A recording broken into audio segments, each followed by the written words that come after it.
शेती म्हटलं की प्रयोग आला, आणि प्रयोग म्हटलं की तो शेतकरीच आला, आणि जो शेतीमध्ये प्रयोग करत नाही तो शेतकरी कसला.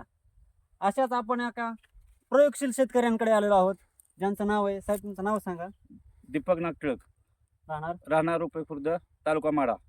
साहेबांकडे पूर्वी द्राक्षाची शेती होती. द्राक्षामध्ये काही कारणास्तव त्यांना सलग 3 वर्ष लॉस झाला, त्यामुळे त्यांनी ती द्राक्षाची बाग काढून टाकली. पण डोक्यामध्ये द्राक्षाचं पीक होतं. त्यांनी प्रयोग केला आणि आपलं तैवान पिंक हे पेरूचं झाड लावलं. पण प्रयोग करण्याच्यासाठी त्यांनी हा 1000 झाडांचा प्लॉट आहे, तुम्ही बघू शकता. त्यांचा पुढचा प्लॅन कसा आहे, त्यांची योजना कशी आहे या झाडाबद्दल. आता हे झाड म्हटलं की त्याला आकार द्यावा लागतो, पण त्यांनी हा पूर्ण वलांडा जो आहे तो द्राक्षाच्या स्टेज सारखा बनवला आहे. आपण त्यांच्याकडूनच ऐकूयात त्यांची पुढची योजना कशी आहे आणि त्या झाडाला कसं डेव्हलप करणार आहेत.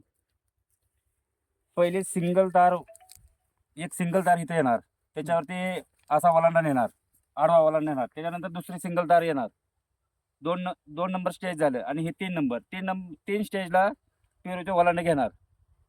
म्हणजे जे उत्पन्न आपलं पहिलं पेरूला जे खाली उत्पन्न येतं ना, ते आपल्याला द्राक्षासारखंच काढायचं. द्राक्षासारखं सेम उत्पन्न येतं. आणि पेरूचं कसं फॉर्म वगैरे लावायला एकदम त्रास होतो, व्यवस्थित सोपं हा. बसतंय. असं डायरेक्ट आपण फॉर्म लावू शकतो, असं खाली बसायची गरज नाही, असं हात वर घ्यायची गरज नाही, डायरेक्ट असं फॉर्म लावू शकतो आपण. लावू शकतो. साधारणपणे एक साधारण झाड- एक झाड आपल्याला कमीत कमी 80 ते 90 आरामात फळ देणार.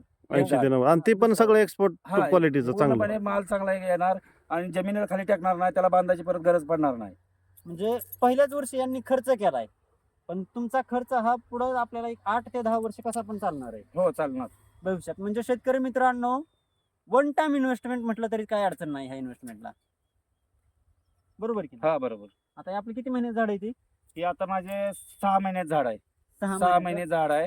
हा. पण आपण हे पूर्ण छाटणी केलेली आहे. 6 महिने झाड आपण छाटलेलं आहे. आता फळासाठी आपण छाटणी केलेली आहे याची. हो हो. त्यातून कळी पण निघालेली, ही बारीक बारीक कळी छाटली ना, त्यातून कळी पण निघालेली बारीक. म्हणजे आता हे आपल्याला उत्पन्न घेण्याच्या उद्देशाने आपण उत्पन्न छाटणी घेण्यासाठी, केली. उत्पन्न घेण्यासाठी छाटलेलं आपण. आणि तुमचं ट्रीटमेंट काय चालू आहे आता याला? आपण याला शुभारंभ पेरू किट याचे 4 डोस घेतलेत आपण. म्हणजे एक किट वापर. हा, शुभारंभ पेरू किट वापरलं आपण. याचे 4 डोस झाले आपले, पूर्णपणे 4 डोस झालेत आज. आणि किट वापरून आपल्याला काय रिझल्ट दिसतोय? किट वापरण्यापूर्वी पूर्ण झाडं म्हणजे असे जळून चालले होते. झाडं एकदम म्हणजे कमकुवत झाडं होते. पण शुभारंभ पेरू किट वापरले, फेसबुकला मी ॲड बघितली ह्यांची. मग आपल्याला शुभारंभ पेरू किटला ह्यांना फोन केला, ह्याने आले आपल्या प्लॉटमध्ये, ह्याने आपल्याला सांगितली, माहिती दिली, बाबा असं वापरा.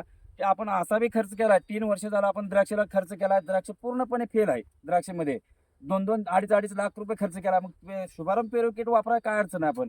त्यामुळे आपण शुभारंभ पेरू किट वापरली. शुभारंभ पेरू किट वापरल्यानंतर पूर्णपणे मला रिझल्ट आला. ही झाडं आता डायरेक्ट 6 फूट हाईट गेली झाडांची. आपण आलतो तेव्हा लय छोटी आलतो होती त्यावेळेस एकदम लहान होती झाडं, एकदम लहान आता होती. मला वाटतं म्हणजे किती 2-1.5 महिना झाला असेल का? हा, दीड महिना झाला तुमचं शुभारंभ पेरू किट वापरतो, 1.5 महिना झालं. एकदम मला टॉप रिझल्ट आला आता याचा. बघू शकता, टेम्परेचर सध्या या भागातलं 37-38 अंश सेल्सिअस आहे. हं. त्या इतक्या वातावरणात देखील, इतक्या टेम्परेचर मध्ये पण आपल्या शुभारंभ किटने रिझल्ट एकदम ओके दाखवला. हो हो, बरोबर आहे ना?